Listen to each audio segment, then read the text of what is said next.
अस्सलामुअलैकुम students. Part 1 में हमने सिग्निफिकेंट फिगर्स के 5 रूल डिस्कस किए थे। आज हम बाकी रूल्स को एग्जांपल्स के साथ अच्छी तरह समझेंगे। रूल नंबर 6 है मल्टीप्लाई एंड डिवीजन। कहता आंसर है same significant figures as the least significant value. इसके कहने का मतलब है कि जब आप दो या दो से ज्यादा नंबर्स को मल्टीप्लाई या डिवाइड करवाएंगे तो आंसर के अंदर भी उतने ही सिग्निफिकेंट फिगर होंगे जितने मल्टीप्लाई या डिवाइड करवाने वाले नंबर में लीस्ट के होंगे। क्या मतलब है इसका? एक एग्जांपल देखते हैं। दो नंबर को मल्टीप्लाई करवाया और एक नंबर से डिवाइड करवाया, आंसर आया 1.45 768982 मल्टीप्लाई 10 टू रेज पावर 3। अब हमने इस आंसर के अंदर कितने सिग्निफिकेंट फिगर्स रखने हैं वो हम यहां से देखेंगे। इस टर्म के अंदर अगर सिग्निफिकेंट फिगर्स देखें तो कितने हैं? 1 2 3 4 हैं। इस टर्म में कितने हैं? 3 हैं। और इस टर्म में कितने हैं? 4 हैं। तो हमने वो देखना है नंबर जिसमें लीस्ट हो सिग्निफिकेंट, तो वो टर्म देखनी है। अब यहाँ पर देखें 3.64 मल्टीप्लाइड 10 टू रेज पावर 4, तो इसके अंदर कितने सिग्निफिकेंट फिगर्स हैं? 3 है, 1 2 3। तो हमारे आंसर के अंदर भी कितने सिग्निफिकेंट फिगर्स होंगे, या हम अपने आंसर को कितने सिग्निफिकेंट फिगर्स तक रखेंगे? जस्ट 3। सो आंसर इज, अब आंसर क्या बन जाएगा हमारा? 1.46, क्योंकि आगे 7 है।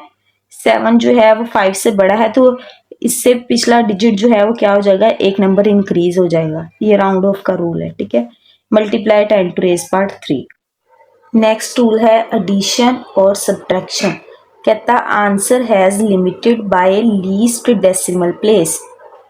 जब दो या दो से ज्यादा नंबर को ऐड करेंगे या सब्ट्रैक्ट करेंगे तो हमारे आंसर में डेसिमल प्लेस को देखेंगे।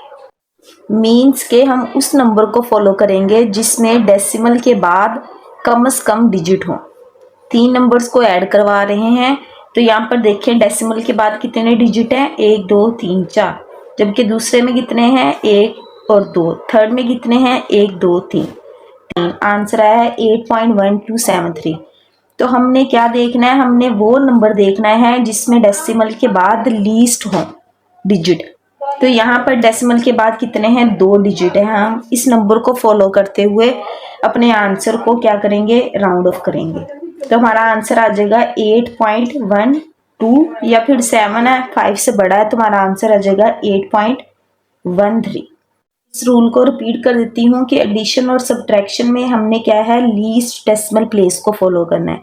कि जब 3 नंबर्स को जब हम लोगों ने ऐड किया, हमारा आंसर आया 8.1273। तो हमने देखना है कि डेसिमल के बाद कम से कम नंबर हो। इसमें डेसिमल के बाद 4 थे, इसमें 2 थे, इसमें 3 थे। तो हमारा आंसर जो है इसके अकॉर्डिंग होगा, यानी कि डेसिमल के बाद हम सिर्फ 2 डिजिट रखेंगे। तो आंसर को हम जब राउंड ऑफ करेंगे तो यह आ जाएगा 8.13, यानी कि डेसिमल के बाद हमने कितने डिजिट रखे? जस्ट 2। इस रूल में कहता है it is the position of decimal that matters. इसमें हम सिग्निफिकेंट नहीं देखेंगे, इसमें हम लोगों ने डेसिमल की पोजीशन के अकॉर्डिंग जो है अपने आंसर को क्या करना है? राउंड ऑफ कर लेना है। जबकि रूल नंबर 8 है साइंटिफिक नोटेशन का।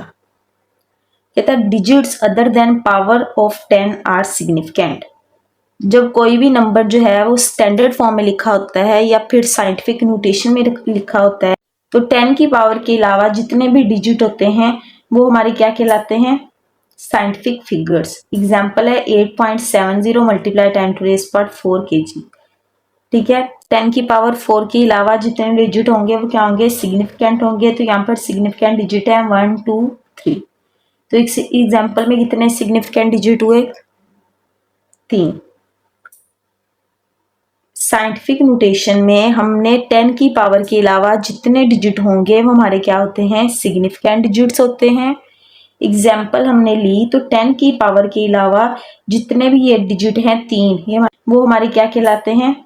Scientific figures. स्टूडेंट अब टास्क ये है कि आपने ये कुछ एग्जाम्पल्स दी हुई हैं, इनमें बताना है कि कितने सिग्निफिकेंट फिगर्स बनते हैं इनमें। ठीक है, ये आप सॉल्व करें और ये बताएं। अल्लाह हाफिज।